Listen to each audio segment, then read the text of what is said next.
Follow us what's gone at Vicarage Road and Blackburn Rovers fail to get anything out of it. 3-1 loss against high-flying Hornets, of course. Premier League quality on display from Watford.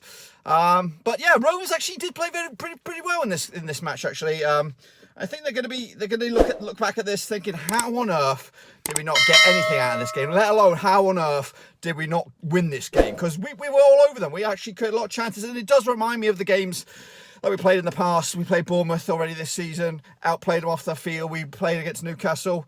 Again, played them off the field and came away with nothing on both of those games. And this is just another one of those. And I was watching it, and my feeling as it was unfolding was that, you know what, we've got to play these guys again at Ewood Park, and hopefully we're still playing the way we are and showcasing the skills and the attributes that we're striving towards. And then hopefully we'll get the result when it comes back around to cancel this game out. Because, yeah, when I look at the stats now, it's not great. We've lost 3 already so far this season. It's not good. But I do remember seasons just like this where you know, your Sheffield Uniteds, your Norwiches, who would be playing a good style of football, but not getting the results done early doors. But eventually everything's going to click. Everything will click. And today it was another one of those performances. We were delivering. It was definitely much better than the previous couple of games against Forest and Cardiff. But it was away from home. Tricky game. It was always going to be a tricky game, and I think I did actually predict a draw ambitiously, perhaps. But realistically, a lot of, and I did see some other pundits go for draws as well. But Watford, credit to them. An amazing keeper, despite his age, Ben Foster denying Rovers throughout. Let's talk about the goals then, of course. The opening goal coming from the hot man at the minute for Watford. Joao Pedro, the Brazilian little wonder kid. He is a bit of a Bobby Dazzler. He's going places. He's the new Rick Carlson, scoring goals, very young age, and he will go places. I think this year will be good for him. Getting the experience at this level. It's just like Harvey Elliott. We'll talk more about him because he was a bit of a Bobby Dazzler today. So he took the lead then, and then Tom cleverly got the second, a scrappy goal there to give Watford 2-0. It was over then. The game was over.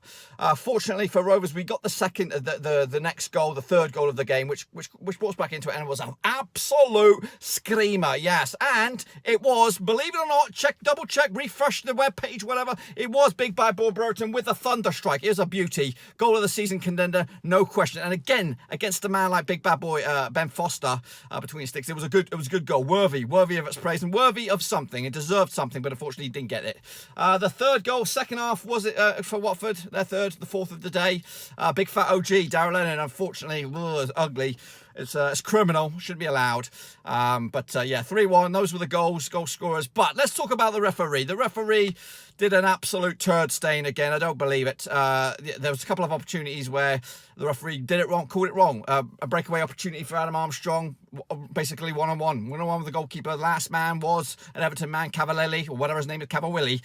He actually took out Armstrong. Only got a yellow, should have been a red, and at that point it would have been an absolute game-changing display. Meanwhile, on the second half, of course, another opportunity for Rovers, which would have basically made it 3-3 at the end. Penalty, that's right. I think Holtby was taken out.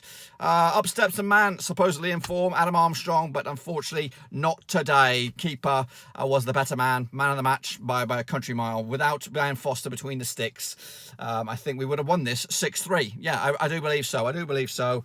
We had the chances. Armstrong, I think, had a nice looping effort as well. But let's talk about some of the positive points. Of course, Big Bad Boy Brereton gets his first goal of the season. And he's been playing well. Strong, lanky, pacey little man. Not a little man, but he's a big man. If we can get that performance from him on the left-hand side, then that's good. And of course, Adam Armstrong, if he scores the goals down the middle, then we've got two of a three-man attacking lineup. But mate, we have got that third man, I believe, and he's only 17 pissing years old. It is Harvey Elliott. Before, of course, he come with a bit of a reputation, a bit of an attitude, perhaps. No, he's this week since the game against Forest. He's been in the spotlight. He's had a bit of coverage on the old social media, and he seems like a right nice little bloke now. Of course, he had the old drama, way back when with his tweets and stuff like that, when he signed for Liverpool. But today he came in. He got the start and he delivered, absolutely delivered.